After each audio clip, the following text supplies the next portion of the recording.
5:02, January 6, 2026. Welcome to a new year. I'd like to begin by indicating who is here. Clark, will you start? Clark Nelson. Karen Winder. Chris Wynn. Connie Burgess. Kim Chandler. Julie Jackson. Todd Hopper. Ben Horsley. And Nicole McDermott. Great, we're going to go ahead and get started right up. We're going to go over our strategic plan. Thank you. Come on up. Apparently there was no name on this, but you're going to be hearing from me, Joe Randall, and Amber as one of the slits. I assumed it was you, Dr. Ramble, but I Did wasn't you? sure. Why would you assume that? Who else was there? I don't know who it is. All right, so as we've been doing every other month, we're going to update you on our strategic plan. And so again, just for reference, our strategic plan includes these components and our goals with a 1% proficiency improvement and 1% graduation rate improvement, looking at that through academic, social skills and dispositions, and talent development. The leading and lagging indicators that we're bringing to you this particular time are these. Under academic, we're looking at how did we do on our graduation rate? Did we increase proficiency in ELA and math? And how did we do with the goals on our SIP plan? And under talent development, we're looking at our talent development goals in the SIPs and whether our contract employees completed compliance training.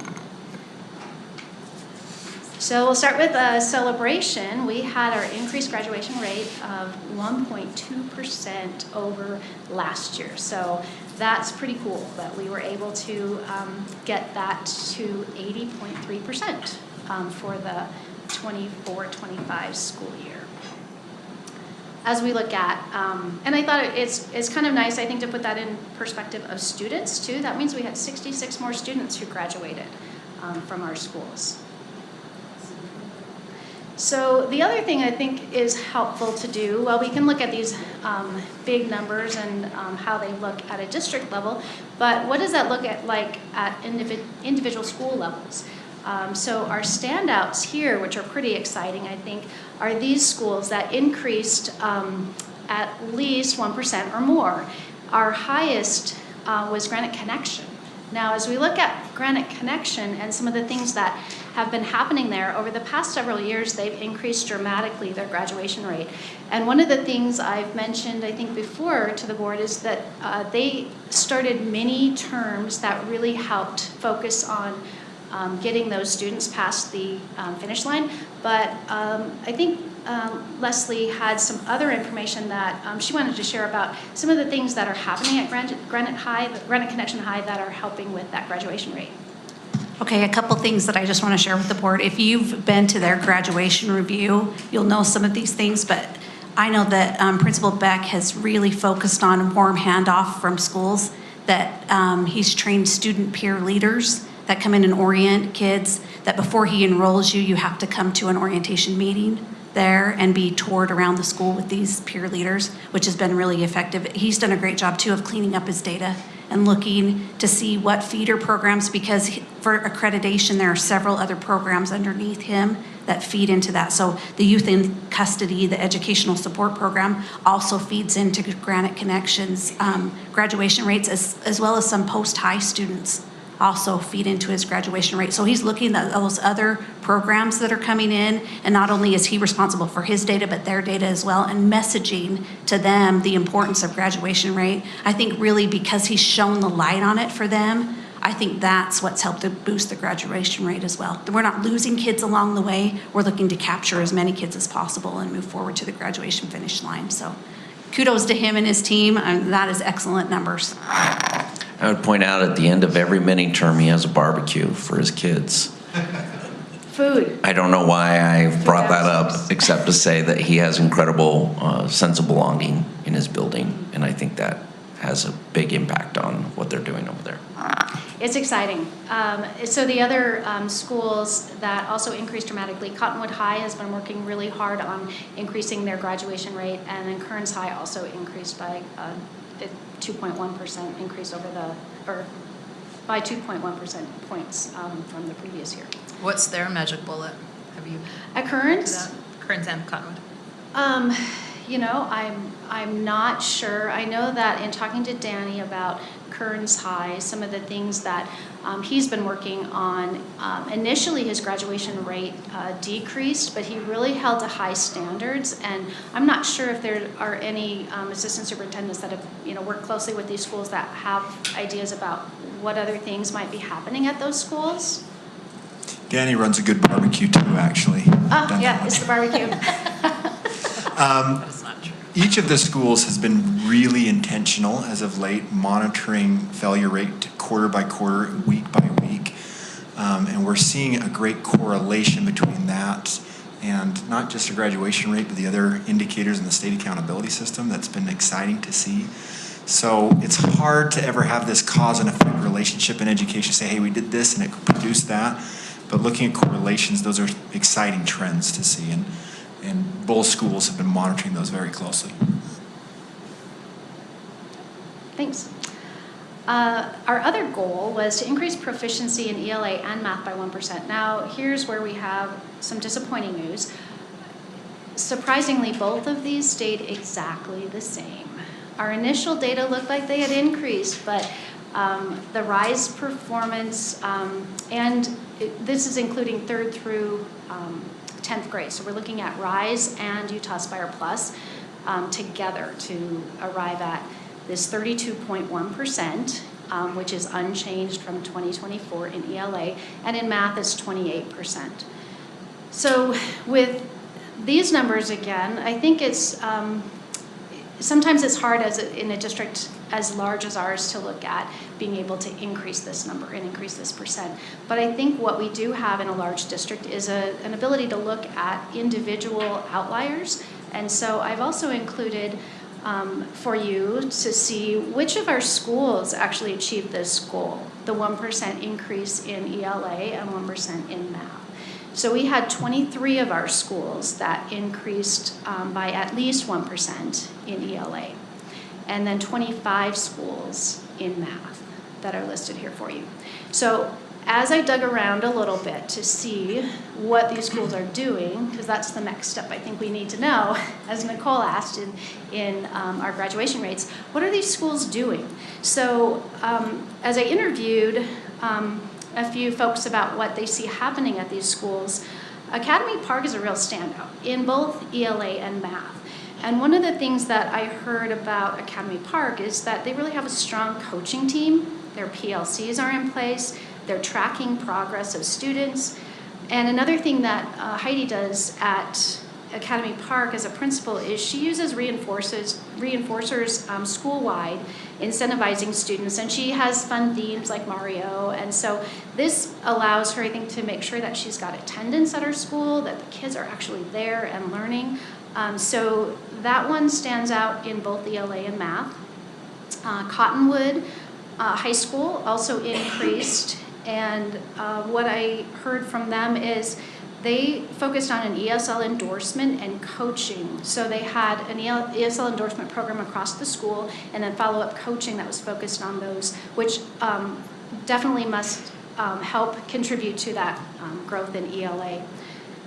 And they also had a school-wide focus on literacy across departments and helped students understand the assessment scores and why assessments are important. Another standout, you'll notice Dos Mundos is listed on here. That really was Valley Crest in terms of receiving those scores, right? So at Valley Crest, they had a state literacy coach. Some of our schools have state literacy coaches that have been assigned. And their coaching team, and they've worked really hard together for the past 3 years. So this is kind of a cumulative effect that I was hearing about, that they've just developed a really well-oiled coaching team. And so that's made a big difference at Valley Crest. In our junior highs, Granite Park is a standout in ELA. And I have to say, Chris Griffiths, the principal at Granite Park, has been really laser focused on this is what is going to happen at our school. These are the things we know work. And I think that has made a big difference at Granite Park. They've also had a solid reading intervention program over the past few years and have fidelity to that reading intervention program. Hunter Junior High also appears on this list. They've had a school-wide focus with solid reading intervention program, and they're using research-based interventions. So those are things that are making a difference in these schools. Kearns High School appears on our ELA list. They did a lot of work last year, and they also appear on the math list as a school that's made tremendous improvement. They worked with district specialists, and they focused on academic vocabulary across all departments. I think that definitely helped their ELA scores. And in math, they used Derivita, a program that has helped them to support their PLCs. And the math department indicated that those teachers have come to every professional learning that's been offered at the district. So they're really engaged in professional learning and then using it at their school. They are also using a program called TeachFX, which is a cool tool that I think you may have heard a little bit about as a board. It's a program that allows for some really great coaching opportunities. And other schools in math. I'm going to move over to the math side. Truman is a standout here. They made a lot of improvement. And what I heard from them is they have the district curriculum support has been in place there, and some community STEM nights have happened. The state literacy coach that is assigned there, I think, allows their intern coach who's there to focus on math. And they have PLCs focused on math. Their attendance has improved as they've developed some competitions and worked to get kids to come to school. Whittier is in this list. Whittier has had a strong coaching culture, and I think that's carried over, and a lot of positive energy that was at that school. Jen Bodell was there, and I think that really helped boost a lot of that positive energy that I'm sure is continuing there. And Gourley had STEM nights as well, so those have increased that family involvement, their PLCs with district support and modeling. And Hillsdale had a math coach and interventions that really moved the mark for that school. So some, I think, great celebrations, and I think it's a nice way to be able to look at what's working across the district. Oh, I do have one more, Churchill. And what I heard from Churchill is that they are also focused on coaching and using diagnostic data from iReady, and they're also using more discourse in math. So these were some fun results, I think, to celebrate. The other part that we want to report out on are the continual improvement SIP plans and academic and talent development goals. Now we've worked on connecting the strategic plan to the continual improvement plans, and I think as you look at our most common academic goals, you can see that this plays out as what I'm seeing as common goals. Most of our plans call for an increase in RISE or Utah Aspire Plus, and those ranges are from 1% to 5%. Another common goal that I see across all plans is an increase in academic reading and NWA MAP proficiency and growth. And then the most common high school academic goal is really that increase in graduation rate. So they're really tied into those strategic plan goals. The talent development goals, I think these are exciting because as we look at what's working in schools, a lot of these are present in the talent development goals that I'm seeing set in the SIP plans. So they're working on PLCs meeting consistently, using an agenda, analyzing student data. They're working towards teachers completing individual coaching cycles and increasing teacher clarity and quality of Tier 1 instruction, as well as measuring the effectiveness of professional learning. And then lastly, we have our 95% contract employees completing training. Now this comes through the Vector training, and this looks good too. We had our contract employees that completed the courses in 25-26 were at 99.56%. It might be hard to get a lot better than that. And then our course completions were 94.3%. Those courses do remain open until May 1st. And we encourage employees who haven't yet completed their training to do that throughout the year. And the last part we're going to end with here is our Boost School update. And I've invited Amber to come and present some highlights from some of our Boost schools that she works with. that are showing some great gains and improvement in implementing some fun plans. I think what I want to share with you, Boost has been a really exciting initiative. So for a long time, we saw the list of the schools that were outperforming our goals. But the question has been, how do we support our schools that are underperforming our goals? And so Boost has given us an opportunity to identify some schools that may have been struggling and are struggling before they're in a state sanction or a federal sanction, and allows us to go in and help support them in a much more intentional way. All schools have written a CIP plan for years, and all schools have developed an action plan, but these schools sometimes struggle in the execution of their plan. And so the basis of this is to really provide them a lot of district support and more intensive coaching from the SLIDs. And with them, we're working on 30-day cycles of short-term goals and then measuring the impact of that and then moving forward. So I'm going to give you an example from Arcadia and from Lake Ridge that have both really struggled in the area of math. They've struggled across the board, but math in particular has been an area that we knew from the data that not only were students not successful, but teachers weren't necessarily understanding the iReady curriculum and how to support instruction in a classroom in a very hands-on way. So with these schools, to meet their goals, we actually set up training with iReady that meets with teachers once a month. And they go deep into they preview lessons, they help support, they teach strategies, and then coaching in the building then supports the development of those lessons, the implementation of those lessons. Related to that, we found there's a gap in principal understanding of their data coming out from iReady. And so we've started a monthly meeting with an iReady coach, myself, and the two principals, where we're going deep in their data and how principals can support the onward movement. So we're using whatever the area of need is, we're using that to develop strong systems across the entire building. So we're not letting them fail. We're helping support to build systems and infrastructure that help them move forward. But it's really critical that the ownership and the needs come from the staff so that it feels like it's theirs. And the district team from the outside is there to support whatever the initiatives are that they want to move forward. There's a lot of innovation going on at these schools. Early in the process, I think there was a lot of feeling overwhelmed. What is this going to mean? But I think the district team has come in with some additional supports in coaching and in admin staff, extra resources. And so now you're seeing some excitement, and you're beginning to see in the mid-year data some of their gains. And so you're seeing some momentum getting built. It's really exciting. It's something that in the past, we've always, there's been sanctions, and then we get these outside providers come in, but the expertise has always really been here.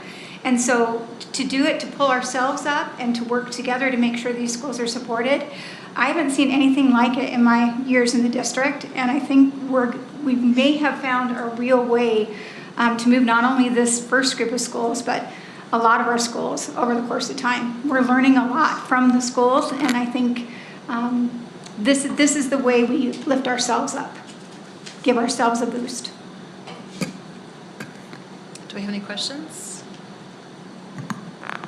Just really briefly, the data that you showed of the different schools and their progression, is there a place where we can see that data for all schools?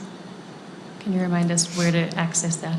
Yes, so Data Gateway will have the data for all of the schools where you can see the percent proficiency. We are, I think the last slides here, we are later on this annual report card release, and so that is scheduled for the end of January. So some of these other measures that we typically bring to you this time of year are not quite ready. So we will have that annual assessment report in February, and so that is going to include some of those things. But right now you can see some of the data that I presented on those percent proficiencies on the Data Gateway site. We can put together a link And I and share can that with put the a rest link of the board. together and send you a link for where you can get that. That would be great. Thank Well, you. just to add to that, so the Boost schools were chosen because they were the lowest performing on those school accountability measures. And so that was a very intentional choice of we want them to be successful, and so these are our schools that we're struggling the most.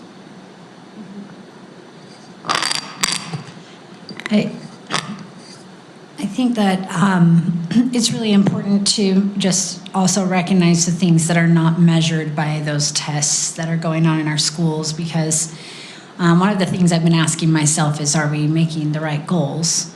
I think these are important goals, so I mean, is there literacy and math are so, they are the key, like the structure of everything that we're doing, but there's also so much there that's about relationships that you're building with children, making sure that kids are fed, teaching them how to interact with the other kids in their class.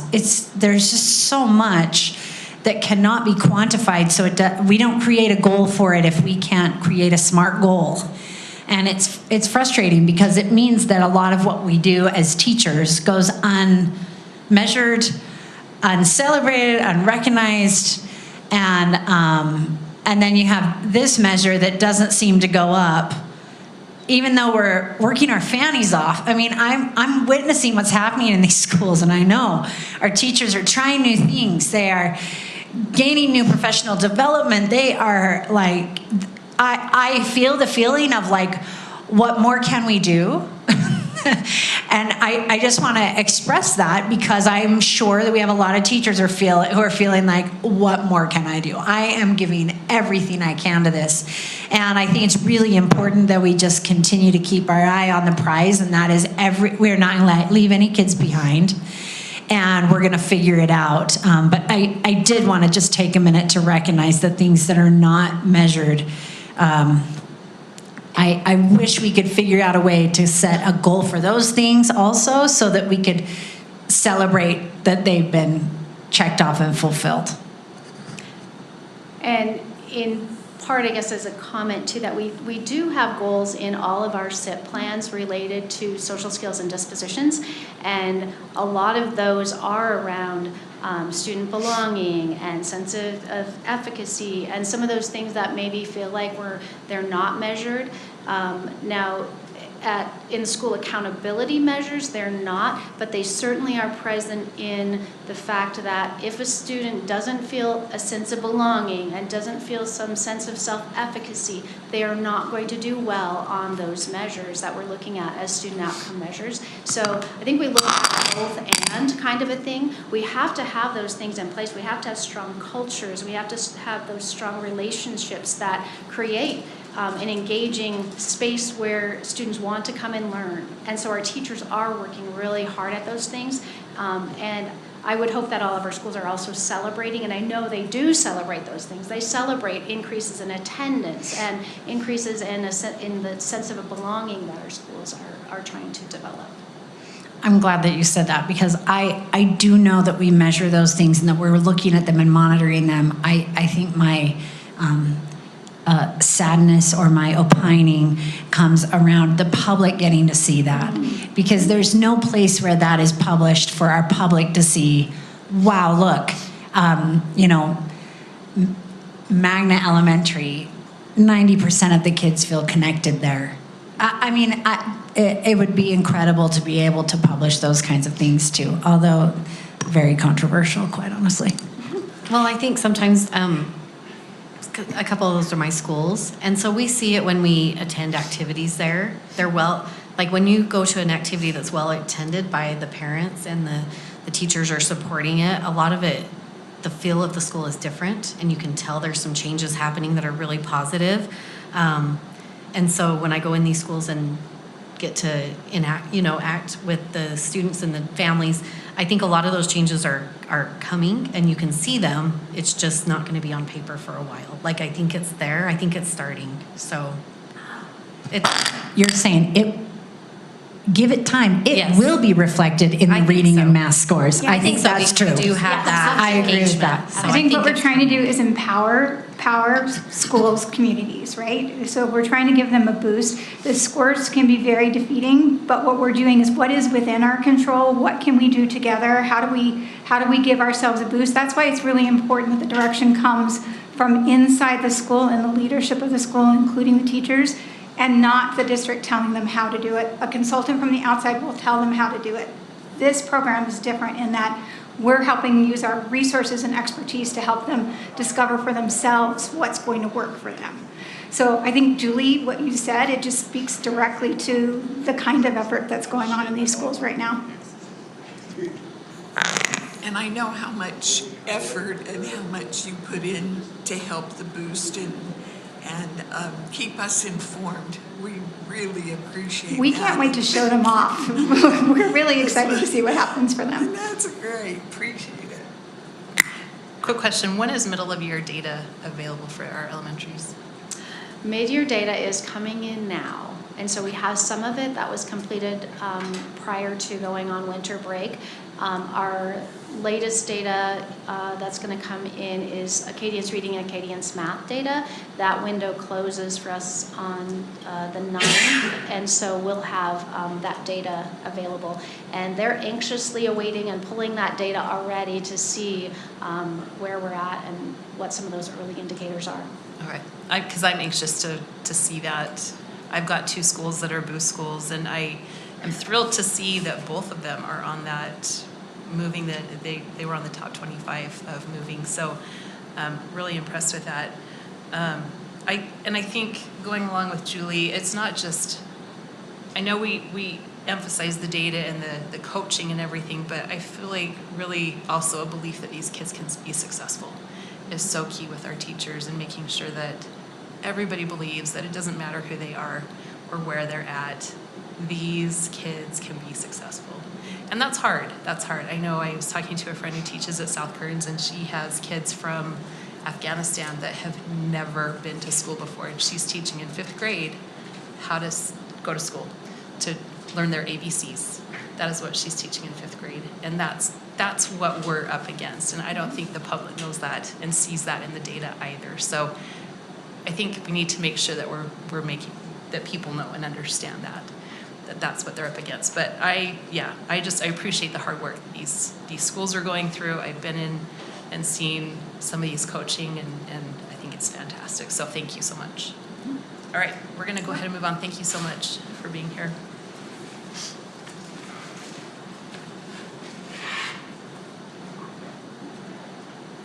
We're going to invite Matt up and from Squire and our business administrator, Todd Hopper.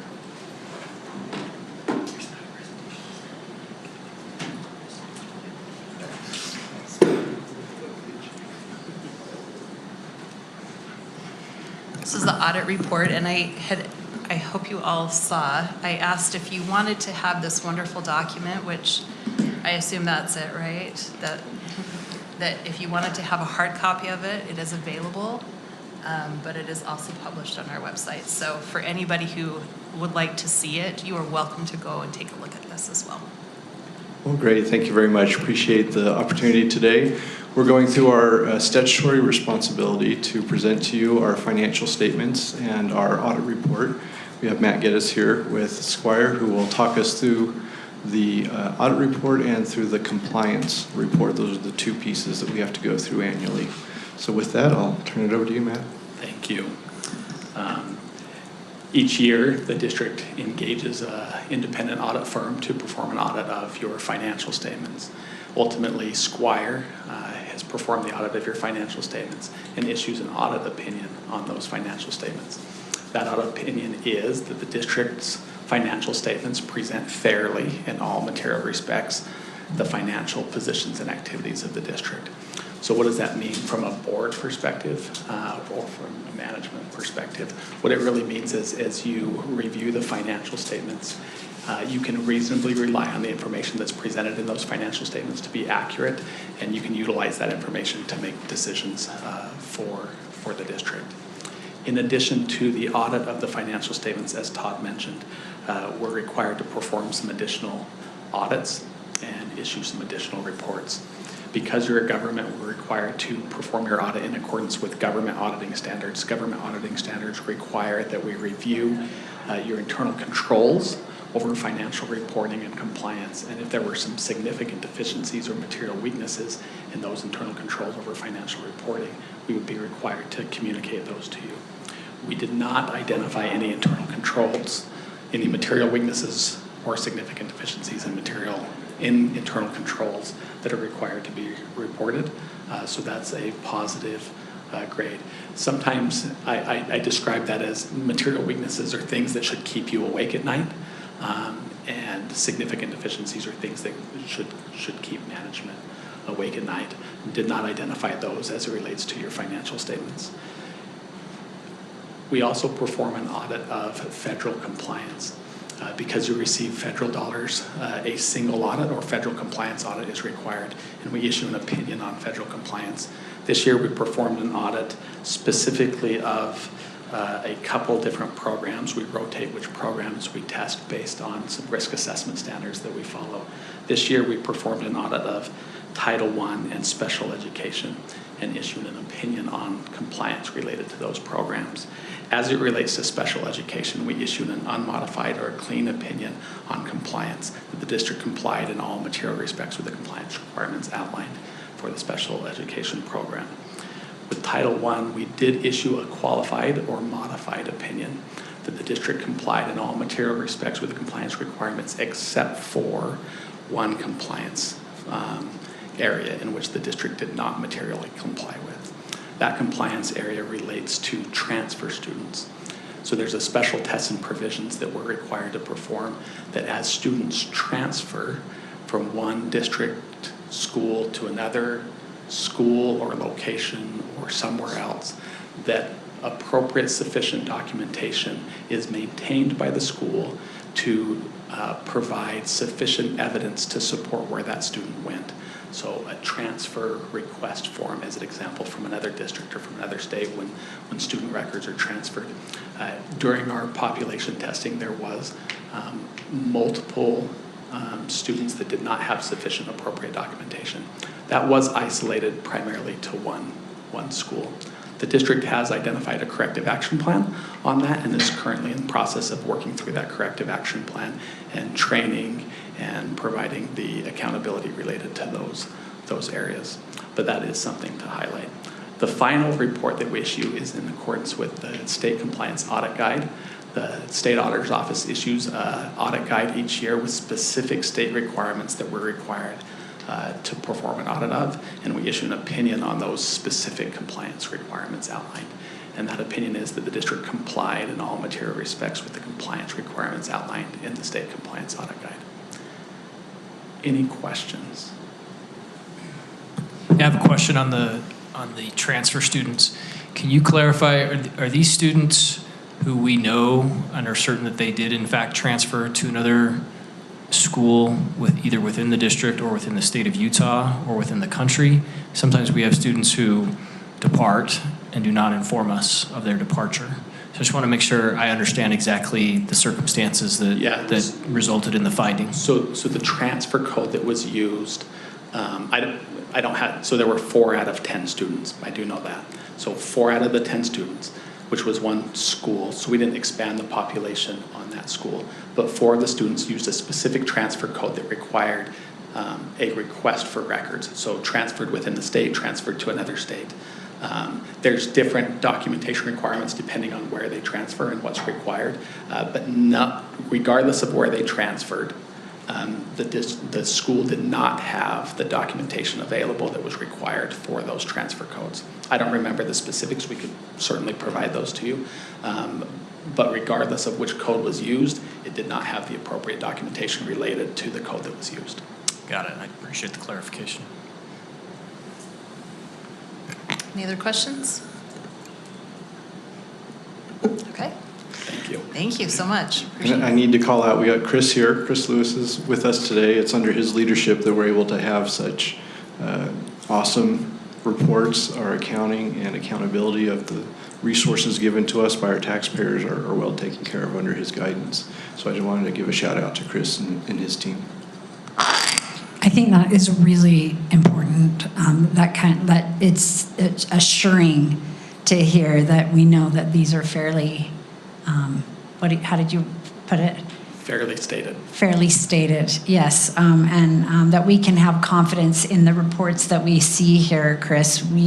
That's a really big deal, and also the best thing about an audit is if they find something that you can improve on. So we appreciate that as well. Thank you. Thank you, Chris, too. Tell your team thanks. We appreciate it. All right, we're going to keep Todd.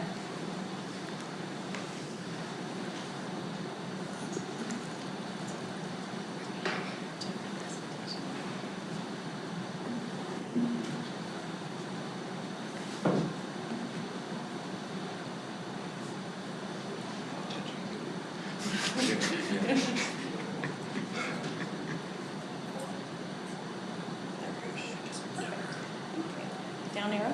Yeah. Great, thank you. All right, it's an exciting opportunity to have our friends from Taylorsville come and speak to us for a few minutes today. They are coming with a request to extend a urban renewal project area. You'll hear us mention the word TEC or Tech Committee. We'll explain that in a minute. It doesn't need to be mysterious, but it is part of the regular process of looking at tax increment financing.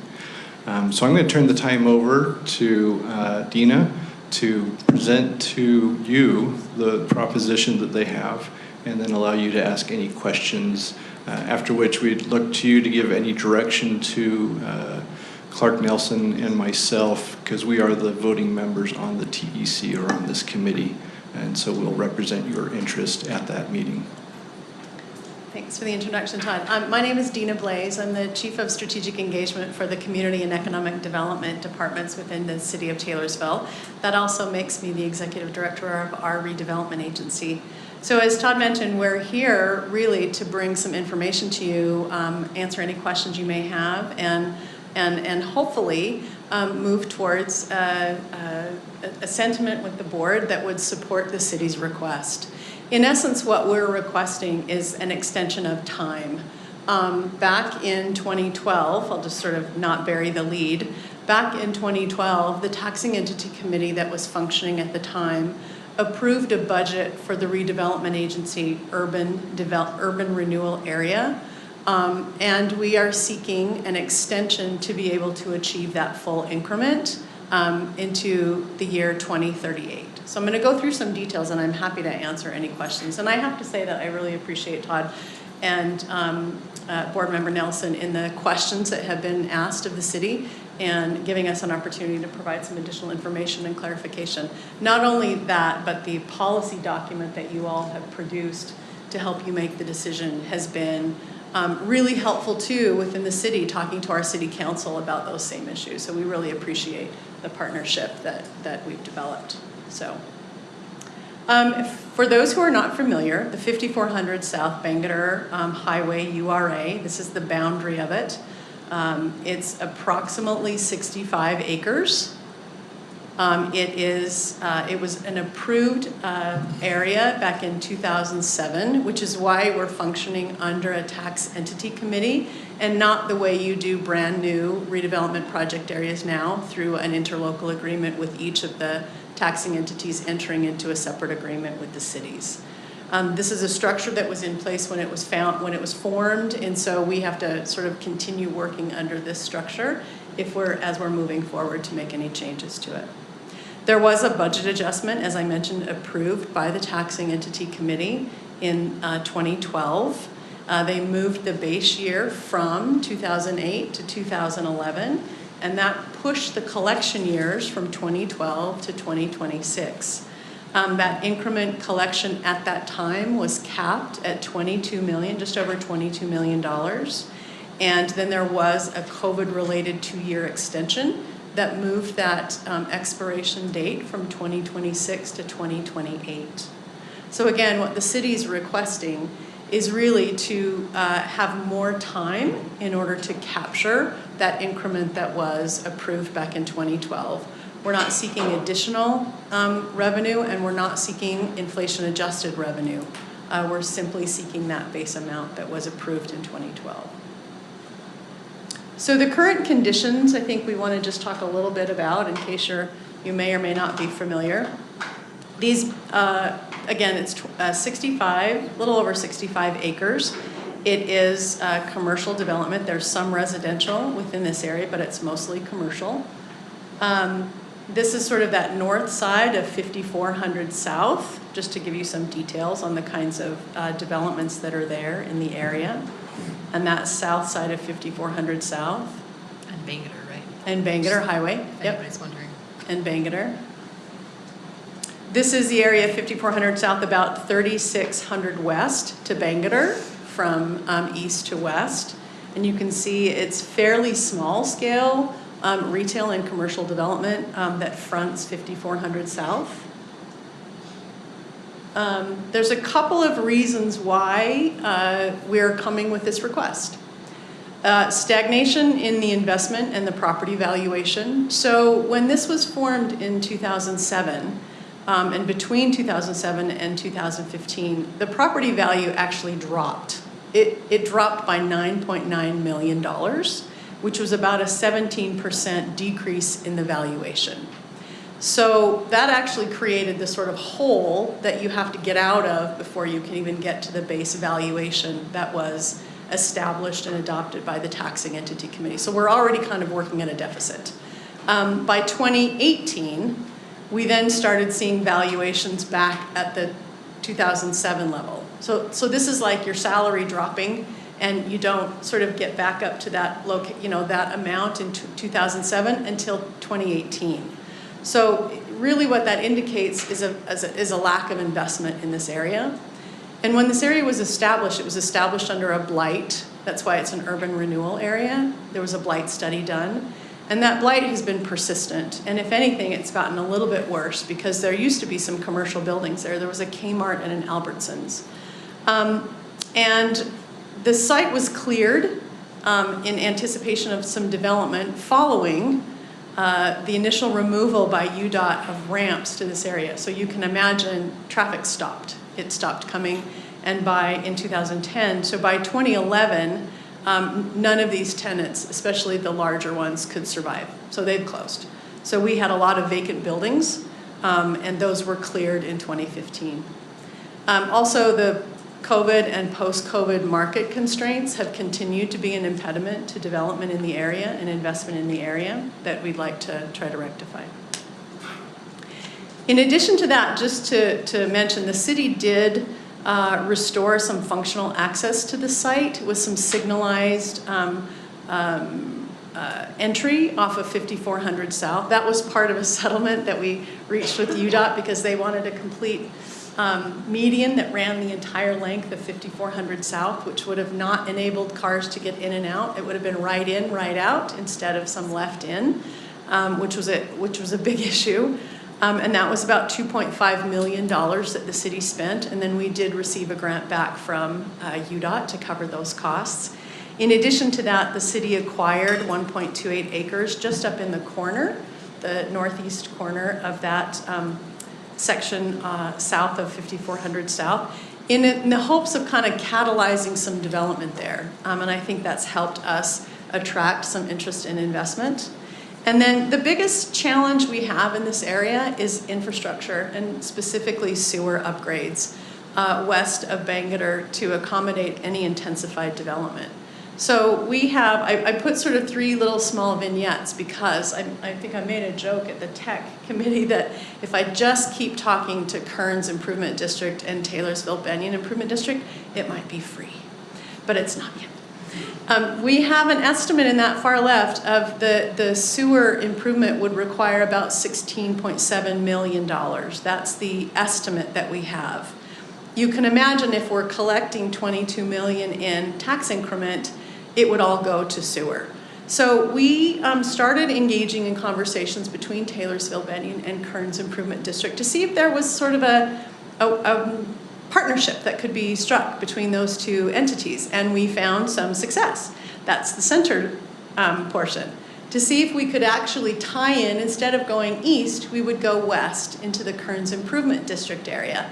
And they were willing to do kind of a cross-jurisdiction management plan that drops our sewer costs down to about between 6 and 8 million. So this was great. Then we had a further conversation with Kearns Improvement District to figure out a way to get those sewer costs down to about $4 million. And that's where we are right now. So you can see my point. If I just keep talking to Greg Anderson at Kearns, I'm hoping he'll say, it's free, we're gonna do it for you.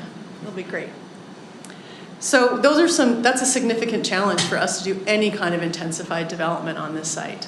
So again, what we're asking from the TEC is time only, no additional revenue, to extend that collection period from 2029 to 2038, to reaffirm that cap of $22 million, which again, as a reminder, only comes to any of the taxing entities if there's investment in the site, right?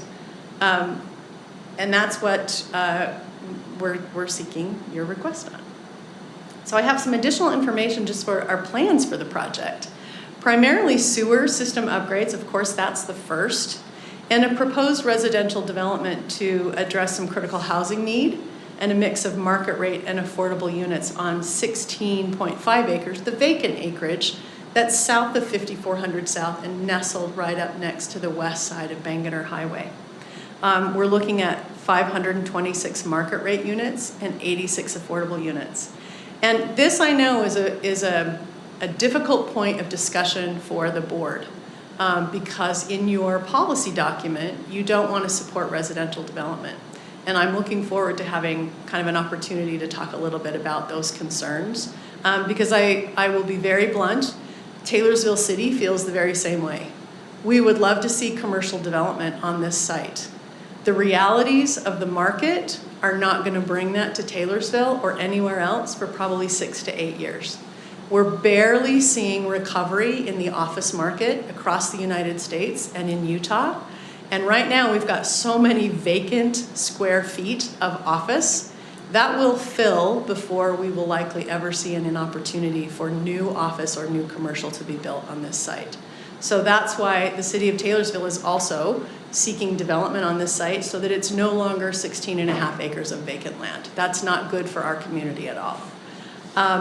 We are looking at property acquisition in the area to try to catalyze some other, because that might allow us to write down some land costs, but still it enables us to have a seat at the table in a slightly different way that isn't quite so dependent on the market activities.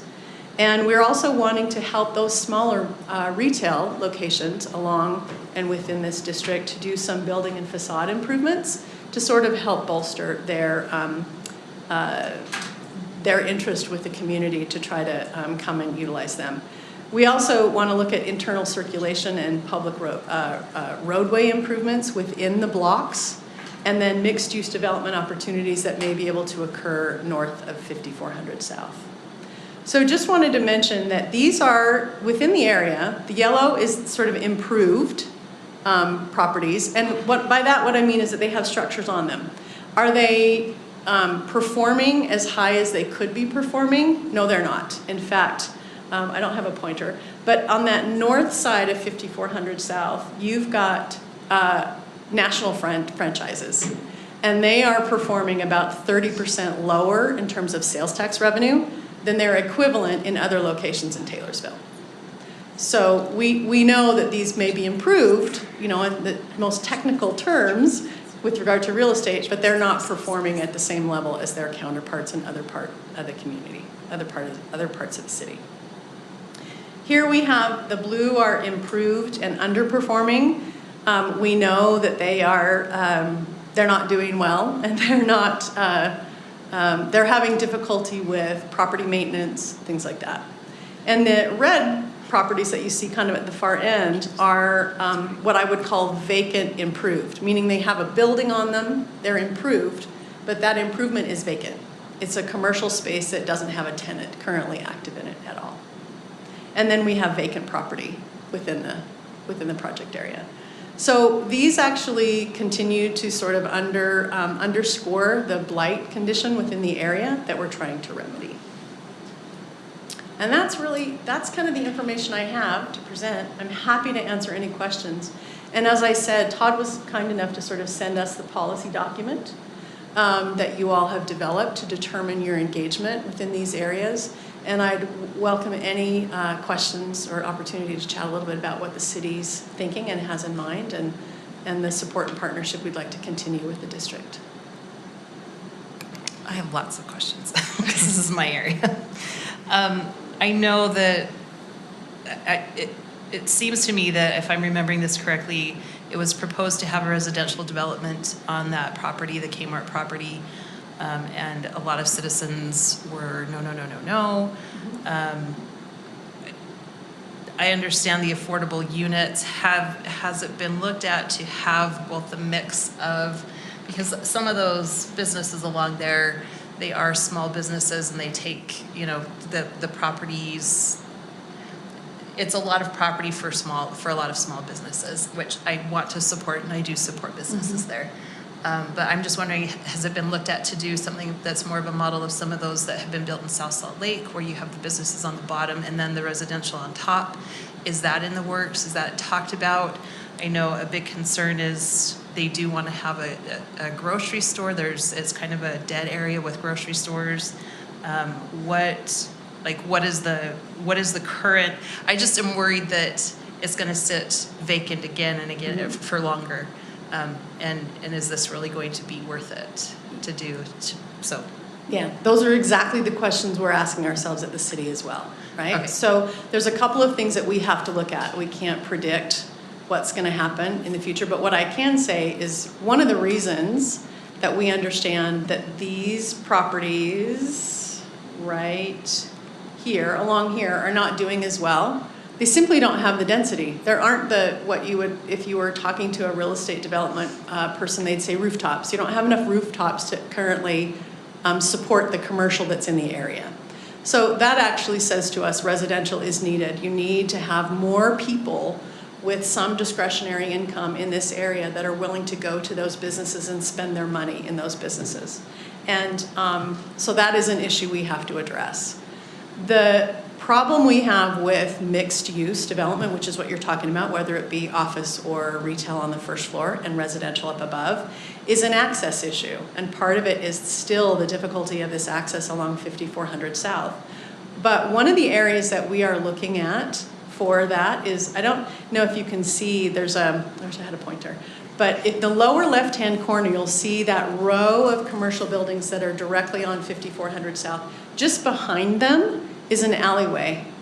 What we would like to see happen there is exactly what you're talking about. We would love to see that be dedicated as a public roadway, that we can then develop mixed-use development on either side, some that would speak to kind of the rear entry of those retail developments and restaurants on the front along 5400, but then also provide a much more pedestrian-friendly experience mid-block that would justify a mixed-use development for us. We've looked at the mixed use on this south side, and that's especially that 16 acres. If you've ever driven past this property, you'll see that there's really very few opportunities to come in, right? It's really not going to be viable, and most of the developments that we've looked at are probably not going to propose mixed use in this area simply because of that problem. But it's a really good point, and we're trying to figure out how to better accommodate that increased density of households, but then also accommodate as well some opportunities for some, what I would call sort of a grocery store desert or food desert in this area. Because that was a big loss when Kmart and Albertsons left. Yeah. Big, it was an important resource for the neighborhood that they just don't have anymore. For sure. Would they ever open Bangerter again to let people out? I mean, that's what killed Kmart in the first place. It did. So, yeah. But my other question, were you talking about the south side of just west of Bangerter for that road? No, the north side. The north So the side. north side of 5400 South, right here you can see it. Can you see where that sort of Vasa building is? The big, yeah, Clark, if you could help. Yeah, right there. Yep. Yeah. Okay, because there's that road on the south side too that we It's the back way into McDonald's. Yes. That's how I go Karen when knows I from a get my friend, Diet right? Coke. Yeah. I know that alley very well. Yeah. Yeah. I was going to say, those of us who frequent those businesses know how to get there. Yeah, exactly. No, I do too. This is my place to get to Wendy. Yeah. So there's a federal building or a state building right? Yes. So is that still functional? Are they still using that? You know, it's functional, but the city, we have approached the state now pretty in earnest to say, let's talk about relocating that and see if there's a way the city can work with the state to find another home for that. In addition to the folks that own the big box. I mean, I have been talking to a lot of folks about, can we do this, because it really would be a benefit to Taylorsville. It's tricky too, and I know this from my husband being in the city business. It's, you know, when you're trying to do what's best for the city and your citizens, what you want isn't always attainable, because the other side of the table, you know, these big grocery stores, if they're looking at a parcel that's one entrance in and one exit, there's not any of those grocery stores that are going to come and agree to make this awesome agreement with the city and bring their business there. So it gets a little tricky, because you're trying to listen to your citizens and give them what they want, but if businesses are frankly not willing to come, then and that's the only thing you want there, they're going to be looking at those 16 vacant acres for years and years. So it gets a little tricky. You're in a tricky spot, because, you know, you want to recruit that business, but they're also going to have their parameters, and a single in and a single out is not going to be very appealing for businesses to come to. So I can appreciate that conundrum. I want to follow up on something you said that I don't recall having understood previously. And you said there was some pushback from the community or from the citizens about a residential development on the old Albertsons Kmart site. Yeah, there was a... Can you elaborate on that? And Yeah. I know Dean is new to the city too. Are you aware of this? I am. Okay. Yeah. Can I hear a little, just very briefly? Yeah, it's because it's a high-density housing, and so they said, especially with it being as busy as it is, they also proposed a high-density housing further down on 54 and Redwood, and they said, this is already a very, very busy place. At that point, we had the flex lanes that go east of Bangerter, but we don't have them west of Bangerter, and so it just becomes more crowded. And so they were very, very concerned about that right there especially, and then the other one as well. And so that's why I bring up that concern, because if we're still going to have that pushback, is this going to ever be developed? Are we going to, you know, it's prime real estate because it's on 54, but at the same time, it's not, because of the difficulties that you said, that it's very difficult to get into those businesses. I know, because I tried. So related to that point, and just to cut to the chase a little bit here, my biggest concern is participating in a project that is residential. As was alluded to previously, it is contrary to our policies that we have in place, and I'm not sure it's wise for us to set a precedence of being involved in a residential project of this nature, as we have never done so in the past. And from a taxing revenue standpoint, do we really want to go down that path as a board and as a taxing entity, being the district? I'm glad that you brought that up, Clark, because I don't know, these are the first moments when I've been saying to myself, well, we're realizing that would this attract more kids? Usually when we get new housing units, they don't actually bring us any kids. But if they did, would there be a financial benefit to us that would make it worth it? Because I'm tired of closing schools. But on the other hand, we're talking about possibly partnering with cities to help figure out affordable housing for our teachers and things. So this conversation about, supporting this kind of a project, I'm suddenly looking at through a new lens that I hadn't thought of before, and I have no data or details about to know whether I think it's a good idea or not. My instinct is financially it's not a good idea. I feel like that I can do that in my napkin on my head. But I think it's worth us really looking at that, because we are all of a sudden realizing that affordable housing is important to us. So at what cost are we willing to be a participant? Or maybe what we're wanting to say is at no cost do we want to be, we for no reason want to be a part of it. But we are saying in other areas, maybe we do want to be a part, you know, so. Now, just to clarify, this is just for an extension for 2 years, correct? No, it's for 10 years. For 10 years, okay, I Yeah. apologize. So, because it's expiring in 2 years. That's where I'm getting the 2 years. There was a COVID extension that took it to 2028. That's why, okay, all right, there's where I Now got my another 2 10. years. So these are some of the very similar issues that the city has been grappling with. So let me just share, if I can, some examples of how the city has been addressing these very topics.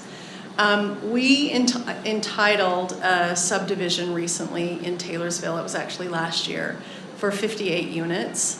And the city negotiated with the developers to make 8 of those units available for the down payment assistance program with the state, their townhomes.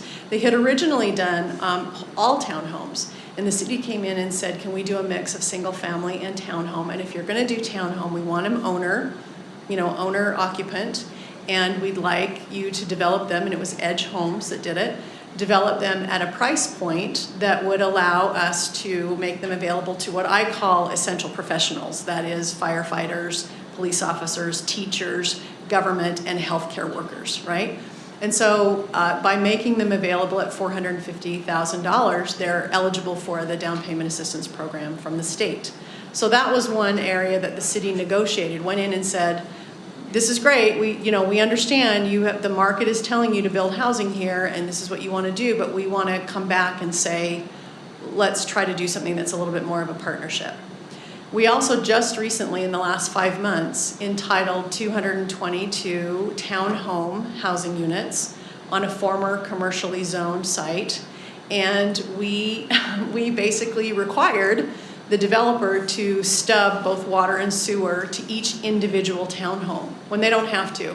They could put one line into a building of townhomes, and we built into the development agreement, which they agreed to, that if at a future date it makes sense financially for this to convert to condo, that we want it ready to convert to condo.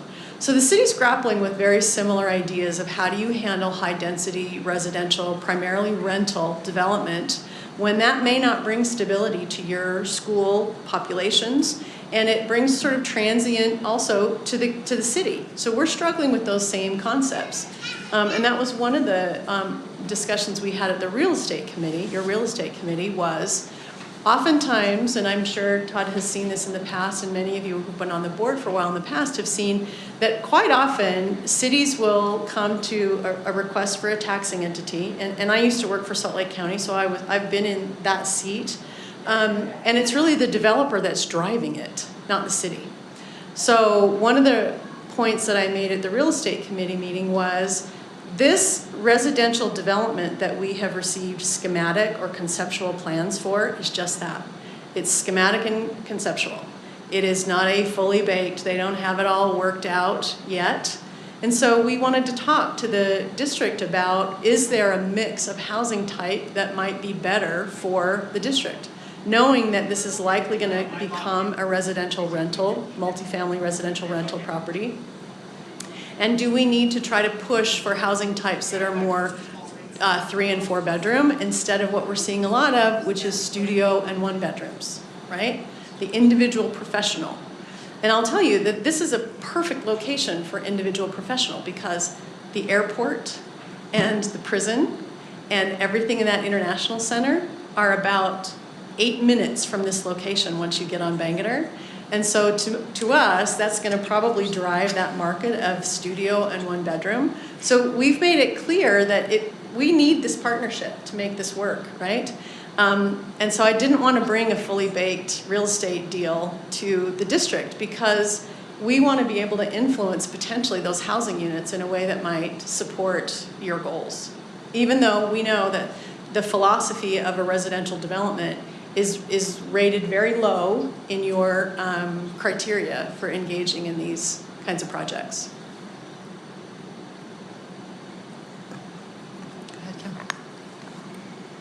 Can you help me understand a little bit clearer why if we let the existing deal expire, why you wouldn't be able to proceed, why you wouldn't be able to do these things without our involvement, and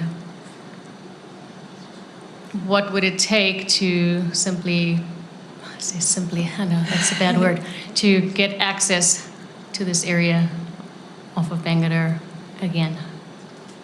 Well, UDOT already engaged in a lawsuit, at least one lawsuit, with the access to this. So I don't know how much the school district has worked with UDOT, but that's a fairly difficult partnership. It's a little bit more difficult than it is with the school district. Trying to be diplomatic here. So that's part of an issue, and those improvements were just recently put in. So it's highly unlikely that UDOT's going to come back to the table with us and try to reconfigure these off-ramps. In addition to that, we have tremendous infrastructure costs related to this. So oftentimes, cities will come to the taxing entities and talk about providing developer participation agreements where a developer gets some money back out of that increment. We're looking at a lot of infrastructure costs and not likely going to be putting a lot of money into a developer agreement on this, because the long-term growth in this area is more important to us than this one deal, than this one 16-acre deal. I'll also say Taylorsville's a very patient city. They will wait for the right deal if it comes along, but I think having 16 fallow acres within 65 doesn't do anybody any good in terms of the property values. It doesn't support the businesses in the area, so nothing's going to thrive there unless there's kind of a good partnership of all the taxing entities engaging together on it and trying to solve it. And like I said, we wanted to bring the projects at a level that haven't been fully developed yet so that we could hear the concerns of each of the taxing entities and see if there's a way we can accommodate them as best we can. We're not going to solve everybody's problem. Not everybody's going to get what they want, not even the city. But I think nobody, especially the city, doesn't want to see these 16 acres sit fallow for any longer. Todd, would you briefly review the real estate committee recommendation or rubric for the board? And then I have a follow-up question after that. You bet. So the rubric that we use has a 3-step process. The very first step goes after the question of, do you really need this project? Would this area not develop but for putting a project in place? So that's the very first question. And we went through that, and we did go through the blight study and reviewed that and determined that it was a yes to that question, that this area would not develop without the project. We then go to a second step of the process, and we start to ask more qualitative and some quantitative questions as to the nature of the project. So we've talked a little bit here about, is this a residential-based project? There's a question based on that, and you get a yes/no, and this one obviously got a no because it had a residential component built into it. But there are 7 questions through that section. Out of the 7 questions, this project received 5 yes or affirmative comments. So that's a positive in that section. The third step, we actually go through the finances of the project itself. And here we're trying to make sure that the district is getting its fair shake in the process. In a number of RDAs, it's usually the developer that's walking away with a lot of money. And so we've set this up to say, wait, as much as the developer's making on this, we should be seeing an equivalent benefit to the district. I'm hoping everyone else is asking the same question, but we've put it up to say, hey, what are those matrices? So we'd look at the project term, the flow through of money. So in this case, this is a 75-25% flow through, meaning the agency retains 75% of the increased or the TIF money, and we receive 25%. So already this project has generated a little over $2 million. We've been receiving 25% of that already today, and would continue through the balance of the project. So we look at that ratio. We also look at what we call total revenue to budget proportionality. What we're saying here basically is a lot of TIFs are put together around property tax. but that's not the only revenue stream in a project. There are impact fees that can be generated by municipalities, and there's also sales tax when there's a commercial proposition put forward. And so we look at all of those revenues to say, okay, we're asked to put in this much money on the property tax side and we'll get this much out. All of the other entities are also putting some property tax money in, but they have other revenue streams that will come out of the project. And we just look to see what is the proportionality there. Do we stay balanced? Is someone making more money out of this because there's a sales tax benefit to the whole proposition, where we're just waiting for property tax to develop over time? So that's part of the matrix. We also use some traditional financial analysis on net present value, ROI, what is the administrative cost of the project. In other words, this $22 million is paying an administrative fee to someone to administer the project area. How much is that? Is it a reasonable amount? And then we also then look at what the percent of the project is devoted to residential.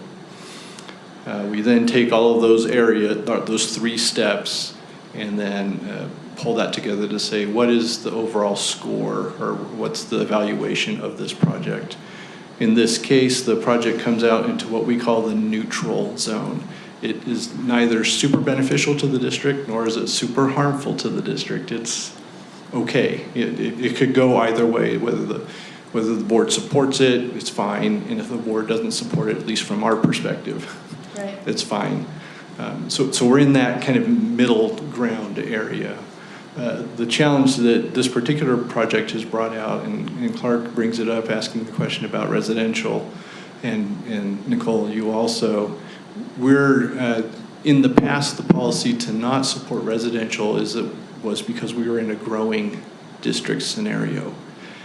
As more students were coming in, it was taking more resources to educate those children. If you had more development coming in, you had to support more students. But if it's a primary resident, you only receive 55% of the property tax. There's a 45% exemption on personal, on your first home. That means we have all of the costs to support the kids, but we're only getting 55% of the dollars.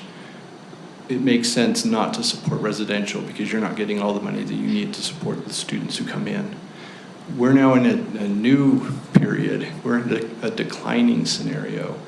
It may not be that rationale holds in a declining situation, because now we have a number of fixed costs in place, and we need students to be in the schools to support all of the structure that we have. Otherwise, we have to close schools and divest and things of that nature.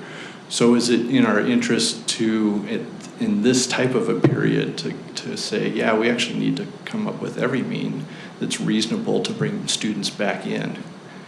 And if that means into new housing situations, okay, let's do that. So we are kind of in a policy shift time to say, what does it mean to be in a declining district? And do these projects have a different complexion now, since we're in this new situation? Can I ask a We're real also quick in a very question? different market situation. You know, it's a whole new, everyone's trying to navigate this new market. That was actually my follow-up question, so good job for reading my mind. You're welcome. I just, as a question, sorry, to follow up with what you're saying. So with this being, you said there's 526 market rate units plus 86 affordable units. Mm-hmm. I'm assuming this would be rental units? Yes. Does rental, is that the same property tax ratio that we get from rental units as from residential units? So on the property tax side, that won't make a difference. What it does for our operations is we actually have student yield calculations for the type of units that come in. So as Dina's described, we're at this beginning of a conversation with developers. This is a time where we would come forward and say, you know, yeah, we know you're going to bring residential in. We really prefer these types of units because they will be the ones that will bring more students into the school district to fill the seats that are being vacated as families move or make other choices. Whereas, and the yields there's a big difference between an apartment, a single room apartment, and a multi-room home ownership scenario. You know, there is a big difference in the student yield. And we would tend to be on this right-hand side that, you know, the ownership scenario, the larger units are what would benefit the district the most, as opposed to a bunch of apartments that come in with all of its transiency and things that come with those challenges. So as it was previously indicated, it feels like we have an opportunity right now to have some influence over that. Yes, you can also see it if you've looked at any of the demographic information in the governor's reports on economic development and so forth, that household formation is vastly different than it was 15 years ago. And you've got young families who are beginning to realize the reality that home ownership's not going to happen, but they want to be in a stable community, right, where they can rent and be able to afford to live. So I think we're seeing shifts in the way households form and the demographics that we may not be able to get you to that far end of that spectrum that Todd just mentioned, but the city is committed to keep us closer to this end than to this end of that spectrum, because we recognize that it also is more stable for the community. It's more stable for Taylorsville City to have families in this neighborhood for the long run. Can I ask another follow-up question? Go ahead, but you only have 30 seconds. Are you getting hungry? I heard a growling. Okay, sorry. Todd, I'm reading through our little rubric here. It feels like the committee's assessment is that this project won't move without district support. I would agree with that statement, yes. And so really this is an investment in our future tax base, and we should anticipate that we would receive additional and new revenue moving forward after the project is complete. That would be the anticipation. All right. And I just wanted to thank you for coming tonight. We value our relationship with Taylorsville City, and we appreciate all that you do for our schools and our communities. Thank you very much. You don't have any other questions? Can I just ask where the 250, they have approved the 250? Oh, yeah, so it's just north, it's 222 townhome units. It's just north of the States complex on 27th West. Oh, yeah. So if you remember, there's two like one-story commercial buildings that are nestled right next to I-215. Right. There was supposed to be a 7 to 10-story office building just to the west of that. Right. That was now, the city council rezoned it for residential, and that's where you'll see 222 townhome units being built. Okay. Yeah. And you've created a road. There's a road, that yep. goes right onto the freeway now. There's a road, no, it goes off to 2700. Yeah. Yeah. It goes off 27 Yeah. down. Right. Yeah. Okay. Yeah. All right, thank you. We Thank you appreciate so your much. being We here. appreciate your time. Right, we're going to take a break from dinner and come back at 7. Do we need to give Todd and Clark, or do we want to talk to them separate? We don't have to vote, but. But you can give us administrative direction.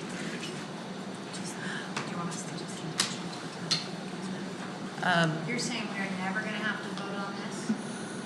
We will have to vote on the RDA, right?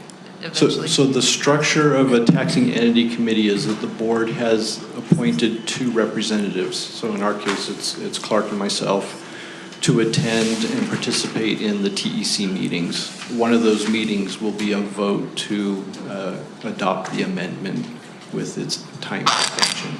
And so we have your 2 votes. We have our 2 votes. Out of how many representing the school, people? Out of 8 votes. And we also have the State Board of Education is also a member of the TEC. They have an appointee also who will attend. And typically we work together and we'll vote as a block, if you will. So there's about 3 out of 8 votes that would move together.